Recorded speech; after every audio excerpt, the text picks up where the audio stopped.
In this episode of Profiles in Badassery, I interview Bernadette Robinson, a certified martial arts OG. She's a practitioner of capoeira, Ishanru, a brown belt in Judo, and a second-degree black belt in Brazilian Jiu Jitsu. In this interview, we talk about her childhood during the civil rights movement and how that motivated her to study martial arts from a young age. We then talk about her 40, yes, 40 years in martial arts and the changes she has seen from then until now. If you haven't already, join our community of sisters that can throw hands, feet, and the occasional person on Facebook and Instagram at Black Woman Black Belt, or visit our website at blackwomanblackbelt.com. Let's get it started. Thank you so much, Miss Bernie. Or wait a minute, you said Sister Byrne. Sister Byrne for interviewing with me. The first thing I always say is welcome, fellow badass. And you, I I am just so glad to talk to you. Can you give me instead of me asking you a bunch of questions, I would like for you to introduce yourself. What do you want people to know about Ms. Byrne? Well, again, thank you for having me. Um, and that's funny because at this stage of my life, I don't care if they know anything at all because I've been around. Why didn't you find out? That's just being a little bit sassy. But so my name is Bernadette Robinson, and I live in Manchester, New Hampshire. I have two sons. I've been in since they were children, young children. I have a 33-year-old and a 28-year-old. I actually started martial arts in 1979, doing judo and in Ishinru. And then when I was 36, I don't even know what year that was. When I was 36-year-old is when I came into Brazilian Jiu Jitsu. And I've been in Brazilian Jiu Jitsu and I do practice judo, not so much the Ishinru at this time. So yeah, I've been around for a long time. It's probably close to 40 years in Ooh. martial arts. Well, Um, 79 is 41 years. yeah, I'm trying to be a year younger. Okay, I'm sorry. I'm sorry. I'm sorry. I just happened. That's okay. I just happen to know because I was born Yeah, in 79. I'm almost 60 years old. I'll be Yeah. 60 this year, and and it's been a journey. I think some of the things I think about and have pondered over the years is when I came in that into this part of the sport, it was jujitsu. Brazilian jiu-jitsu is for everybody. And now I have a question mark behind that and saying, well, can we make it for everybody? And I leave it at that. Um, so how you're received into the sport is different for each person. And I guess that depends geographically where you are, as well as there are other factors that make decisions about where you are and how you're accepted into the sport. If my cat is really loud, I'll shut the door. Can you? Oh, no, no, no. Hey, your cat cannot be as bad as my pit bull. I have a pit bull behind me, and if he starts barking, you will definitely, it will scare us both. So don't worry, please. That cat is, I love the sound of cats. They're like, meow. Oh, it's so cute. No, when my dogs start barking, is it scares me. I poop a little bit. It's just a little bit, just a little bit. But you said that you started at 36, so it'd be 46, 56, 57, 58, 59, 60. So you've been in Brazilian Jiu Jitsu for 24 years? Yes. Whoa. That is like, I'm coming up on 24 years in these when it's the warmer months. all right, that I thought, okay, so you are probably, if I was to guess, you are probably the first black woman in probably the entire U.S. to have a Brazilian Jiu Jitsu black belt. Because I'm trying to find someone who's been in it longer. So, I'm not though. See, that's part of what happens, right? This is a curious thing because nothing is sequential. I know there are other Black women that got their Brazilian Jiu Jitsu belts before I did, but every academy has a different way of giving ranks. and how they measure, and the measurement of how they will dole out belts. So mine's been a long road. I got my black belt in 2012, Okay. and then I've been moving up from there. So this September, I don't know, because of COVID, I'll be a third degree black belt. So so there are people who are in front of me, but there are a lot of factors that go into that, and it just is what it is, right? Yeah. And some of it has to be is driven um, by Brazilian Jiu Jitsu as a competition versus as a, a, a recreation versus as a self defense system. So somewhere in there things happen, um, and it's okay. I have my belts in the pace that maybe there are times I felt like, well, when what am I waiting for? But it really is okay, because to cultivate something you need to wait. When you don't sit long enough, you don't understand and really work into the belt and have the wisdom behind what needs to happen next in your next steps. So you can get a belt and swing it around and do all that stuff, and you celebrate it for a moment, but that celebration is momentary. How are you working within that belt to get to your next step, right? Yeah. So this is what's become important to me, not the color of the belt. It doesn't garner me anything. I don't get no check with it. True. No, what you get is a target on your back. Sometimes you do get a target on your back, and that's part of it too. So in the idea of self-defense is also wrapped, not just this thing that I can physically do with my hands, but how does my mind work in this thing, and how am I defending myself? So I've learned from good teachers, and I've learned from bad teachers, senseis, professors, both, that yeah, if I'm using this as a self-defense, I know how to defend myself in many ways, not just with doing the latest Brazilian jiu-jitsu technique. For me in the beginning, it was like, I'm gonna work for this belt. I'm gonna work for this belt. I'm gonna work for this belt. And then I get to the belt and I'm like, okay, now I gotta work for the next belt. And after a while, it's like, okay, at the end of the day, what am I doing this for? Am I doing this for the belts, for the prestige, or am I doing this when if somebody tries to hurt me, I can do something about it? So I have been kind of questioning myself. I'm like, all right, wait a minute. As much as I don't get me wrong. Every time I get a belt, I love it. I love getting my new belts. But on that same token, I do think that it should be, especially for women, especially for black women, it should be, we should know how to defend ourselves, because at the end of the day, if something happens to us, nobody cares. Like, I could be knocked off the face of this earth right now, today. Somebody could come in, hurt me, kill me, and it might make the 11 o'clock news once. Might.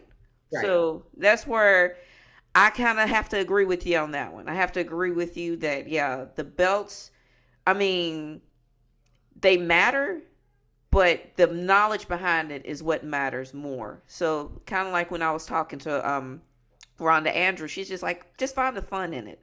Just find the fun in, just find the joy of training. So I kind of had to take that to heart after she said that. And I'm like, you know what?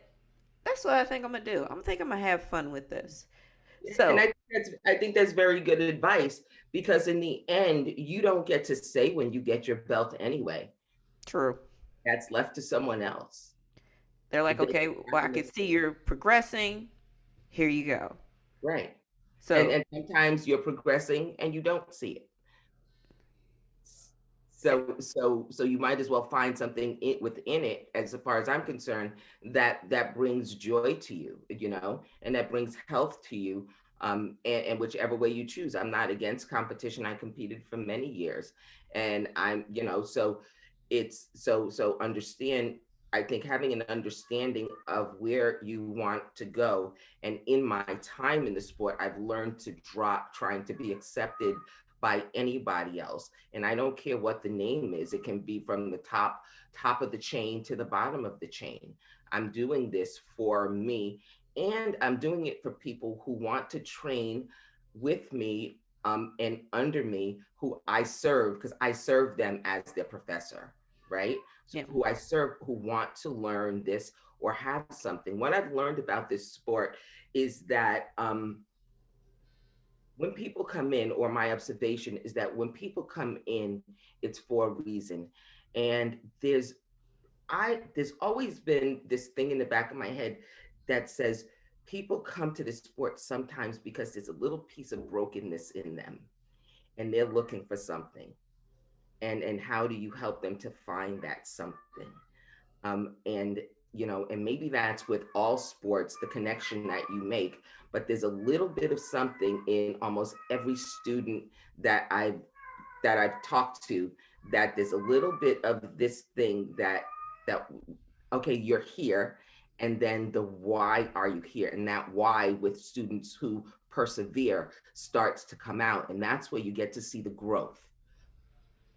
So, you have people who want to come in and train because they believe that they're going to be the next superhero, and the longevity is none, it's about 2 weeks. Yeah. So 99%, I would say 99% of people that I've trained with in a lifetime are no longer at 95% are no longer in Brazilian Jiu Jitsu. And that's honestly, so it becomes about perseverance, and really for me, it becomes about the understanding of self within that, right? yeah, You can be abused in Jiu Jitsu. yeah, that's true. Be manipulated in jujitsu. It doesn't take the outside to do that. And I can stick anything in jujitsu. I can stick karate in there. I can stick boxing in there. I can stick soccer in there. I can stick baseball in there. So there becomes a point where this is about you and what it is that you're doing. And for some people, what, for lack of a better term, demons or brokenness or fear are they ready to face? First off, because you were talking about the why do people come into jiu-jitsu? This is a good question. Why did you come into martial arts? What was your motivation to start martial arts? Because I know that do you have more than one black belt, if I'm not mistaken? Yes and no. So I'll tell you about that. So Okay, so no, I let's should have start with. I should have my black belt in judo, but my I can't get but my original sensei passed away. But my second original sensei is like 88 years old. So I if it happens and he's saying come and stuff, and now but it doesn't matter, You've got the skill, so you you know. don't need the belt if you got the skill. So, how does it? How when did this journey start for you? In earnest, this journey started in my mind, in the 60s, late 60s, maybe it was 1970, before I ever got on a mat. And that was the civil rights era. And I lived in a mostly Caucasian community and went to a mostly Caucasian school. And it was not uncommon for men to drive their teenagers around when we were that young and drop them off and tell them to beat us up, walking from summer school and things like that. So we were in a climate of hostility, right? In that 70s and 80s, we had Dr. King, we had a lot of people in there. Kennedy, there was a lot of people in there, and that was the main part of the movement. So there were these two battles going on for a young girl named Bernadette, that I'm afraid of this world in one, and it doesn't accept me. But and the other side is I'm joyous because I'm just a little girl. So I felt like I needed to protect myself. And I don't remember exactly what point, but I remember we used to have this thing called the Weekly Reader, and it was a little magazine that came to class, and you got to make check marks on it. But they had a boys section and a girls section, and it would come in a little paper bag when it came to you. So on mine, I checked every boy's judo, the book, and I raced the girls section and I checked that. And so when I got the book, I went down, I had a basement bedroom, and I would put clothes on the hanger and try to. And remember, books weren't like this, and we didn't have YouTube. So you're trying to follow a little stick drawing. And I would go in and try to practice just to soothe myself from the fear of being beat up by other people. So I was building some kind of a defense. Now, I didn't know I was actually doing that. I was just trying to I think I was just trying to make myself feel not as afraid. And so it came from originally it came from the idea of fear.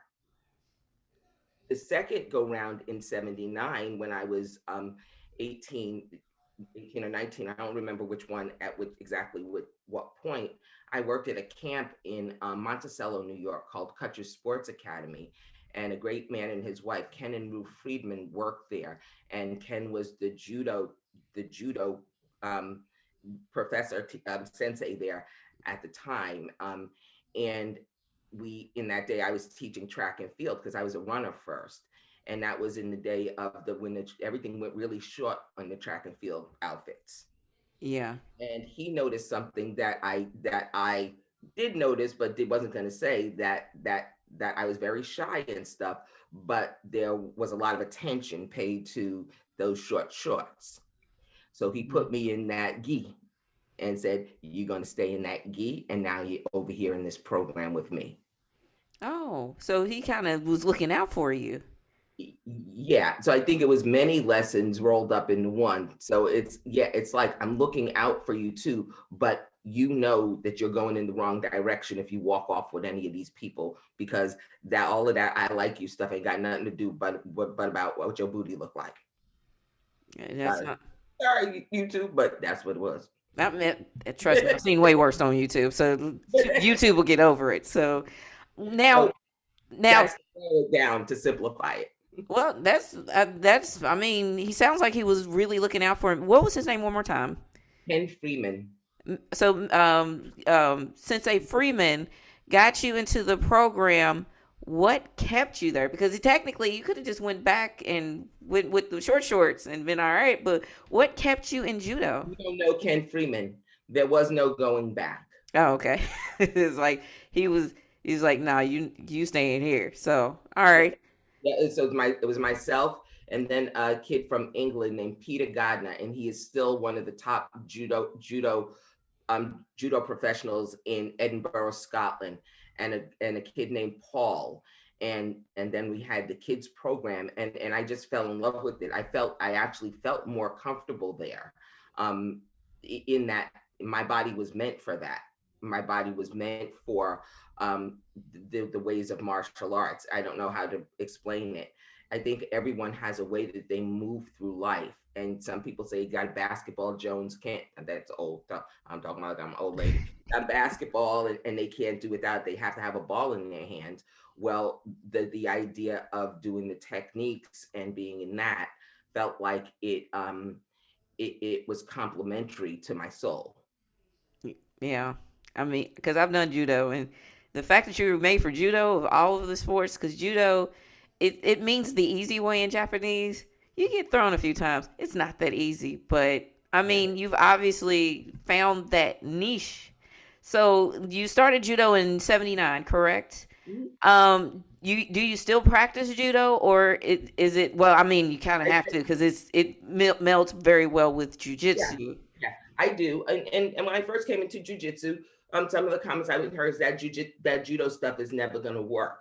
But guess what? Now everybody's doing judo in their jujitsu, right? So don't turn your way. I don't believe in turning my. I've learned not to believe turning myself away from what I do is not part of being in Brazilian jiu-jitsu. It's an addition to who I already am.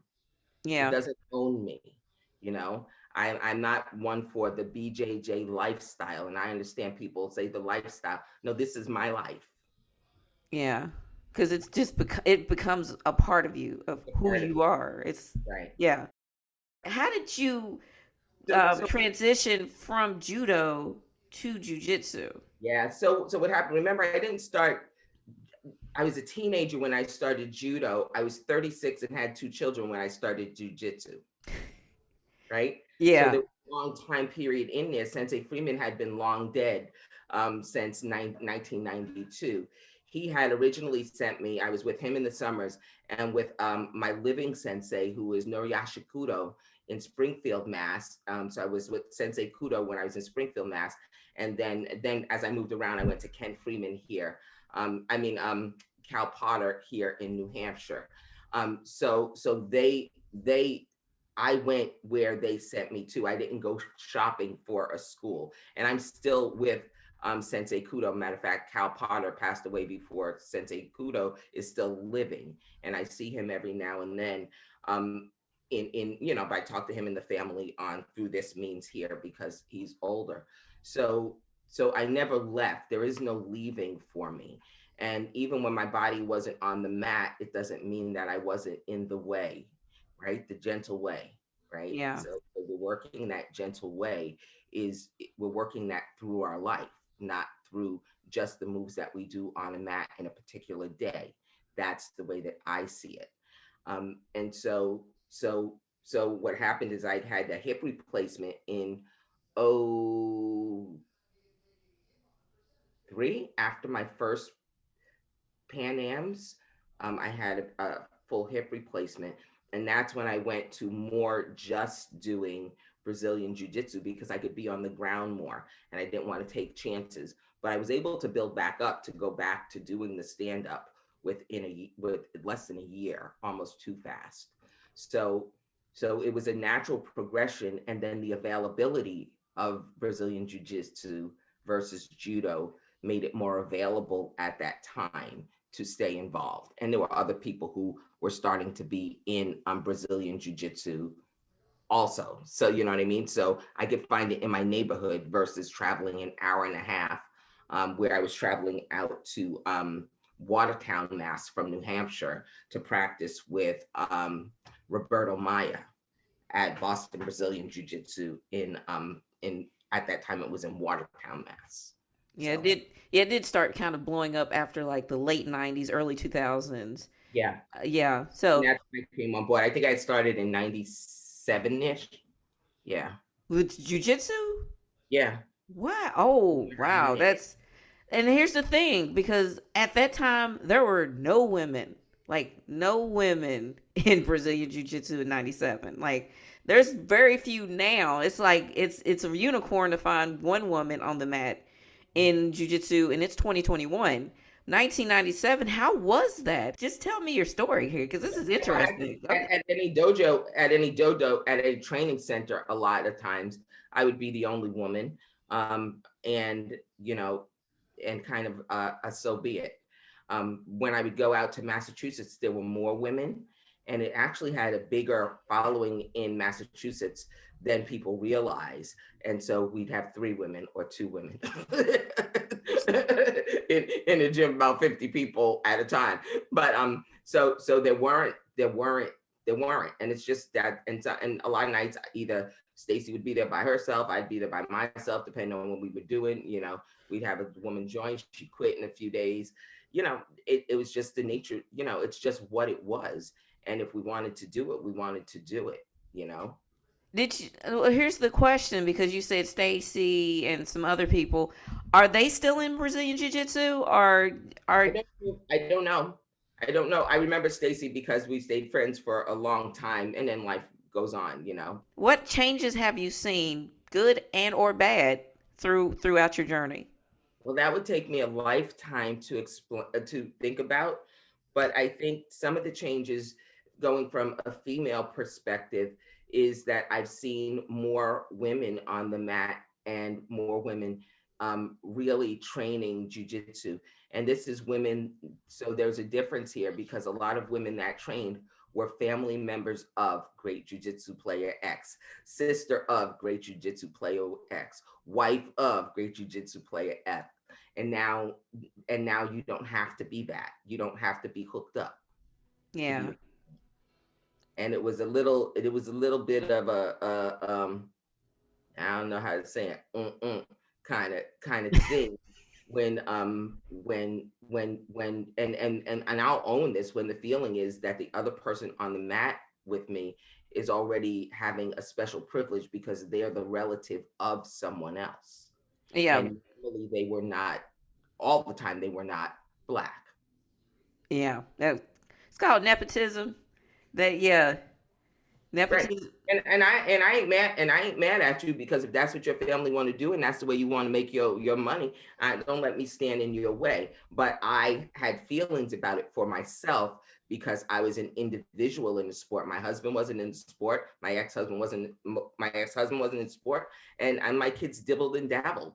In one in jiu-jitsu, one in judo, and so I was there alone. This was my thing to do, um, and for a lot of people it wasn't very ladylike, so that there were comments of, I would get a lot of comments: you must be gay. Oh yeah. And I'm not, and I don't care. What if I was? So what? Would you care? You ain't there.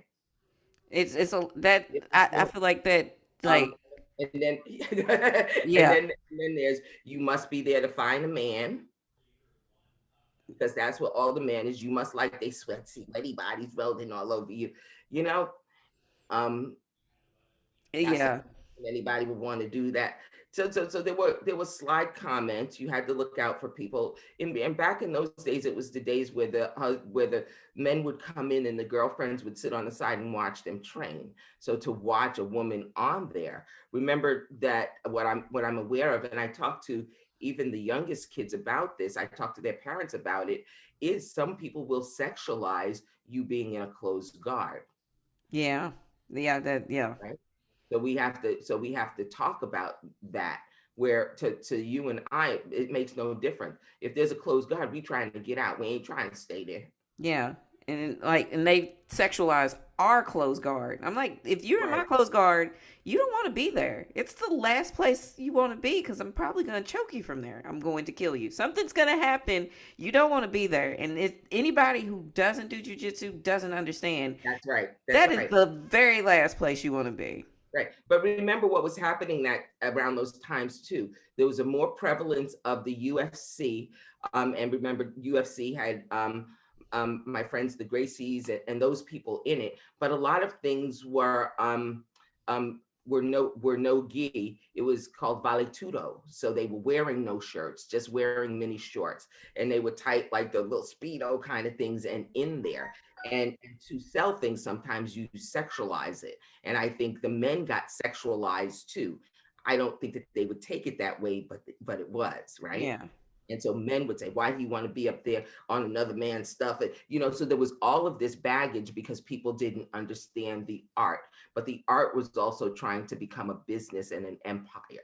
Yeah. And it has to sort all of those things out through the years. Well, how did you find allies on the mat when you know that you were not getting the attention that you needed? You have to have an ally in yourself first, in a direction and something you want to do, and then outward, because sometimes people are your allies and sometimes they're only momentary. Nobody says they're there forever, you know and so the self has to want to do this.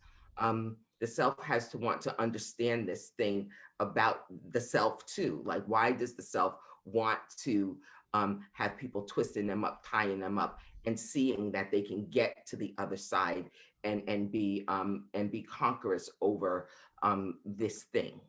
So I don't think that I had a lot of allies at first, but also we were in kind of when I started, we were still in a less diverse world too. So not just being a female in it, but also being a Black female in it. But people will learn to respect you if you start to demand respect from them. And sometimes you are going to go home crying, and not just from physical hurt, but because when everybody got together after, you didn't go. You didn't feel welcomed. Do you stay or do you go? Do you show back up the next day, or do you walk away with your tail between your legs?